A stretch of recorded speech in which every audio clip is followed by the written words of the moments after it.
آپ جانتے ہیں کہ غیر مسلموں نے بھی ہمارے آقا صلی اللہ علیہ وسلم کو خراج عقیدت پیش کیا۔ میں اکثر مثال عرض کرتا ہوں کہ مائیکل ہارٹ نامی ایک انگریز جس نے دا ہنڈریڈز کے نام سے کتاب لکھی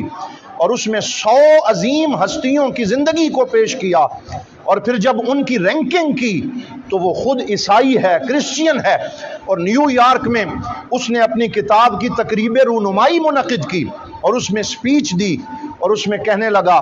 کہ میں نے جب دنیا کے عظماء کی تاریخ کو پڑھنا شروع کیا تو میں عیسائی تھا، ہونا تو یہ چاہیے تھا کہ میں حضرت عیسیٰ علیہ السلام کو دنیا کا سب سے عظیم فرد قرار دیتا، لیکن جب میں نے رسول اعظم صلی اللہ علیہ وسلم کی سیرت کو پڑھا تو جو جامعیت اور جو توازن اور جو حسن آپ کی زندگی میں موجود ہے، میں عیسائی ہو کے فیصلہ کرتا ہوں کہ اس دنیا کے سب سے عظیم ہستی کا نام محمد الرسول اللہ صلی اللہ علیہ وسلم۔ اور اس نے بھی اور دیگر غیر مسلموں نے اس حقیقت کا اعتراف کیا۔ سیرت کی ایک بہت مشہور کتاب ہے، شیخ مصطفیٰ السبائی رحمۃ اللہ علیہ نے لکھی، السیرۃ النبویہ دروس و عبر، اور اس کتاب کے مقدمے میں وہ فرماتے ہیں کہ مستشرقین میں سے بعض مستشرقین نے جب حضور صلی اللہ علیہ وسلم کی سیرت کو پڑھا تو غیر جانبدار ہو کے یہ جملہ لکھنے پہ مجبور ہو گئے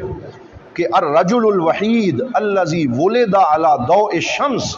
کہ یہ دنیا کی وہ واحد ہستی ہے جن کی پوری زندگی سورج کی روشنی میں موجود ہے، کوئی حصہ مخفی نہیں ہے، کوئی حصہ چھپا ہوا نہیں ہے۔ اور پھر ڈاکٹر مصطفیٰ سبائی اس پہ کمنٹری کرتے ہوئے فرماتے ہیں کہ جتنے پہلے انبیاء تشریف لائے ہم سب کا احترام کرتے ہیں، لیکن ان کی سیرت کی جزوی معلومات ہمارے پاس موجود ہیں، کسی کی ولادت کی خبر نہیں، کسی کے جوانی کے بہت سے ایام ہماری آنکھوں سے اوجھل ہیں، بہت کم معلومات ہمارے تک پہنچ سکیں،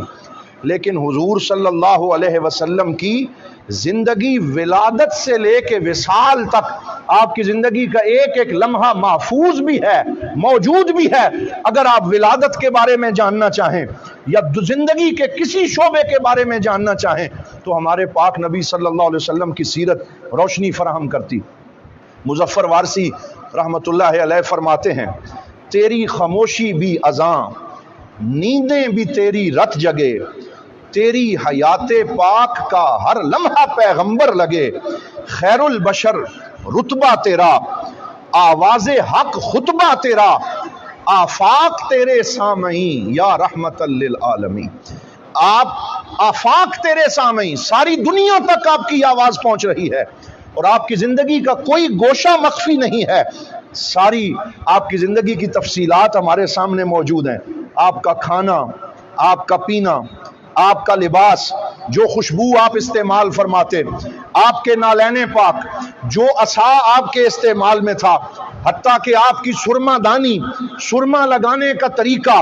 آپ کا پیالہ مبارک، آپ کا مشکیزہ مبارک، حتیٰ کہ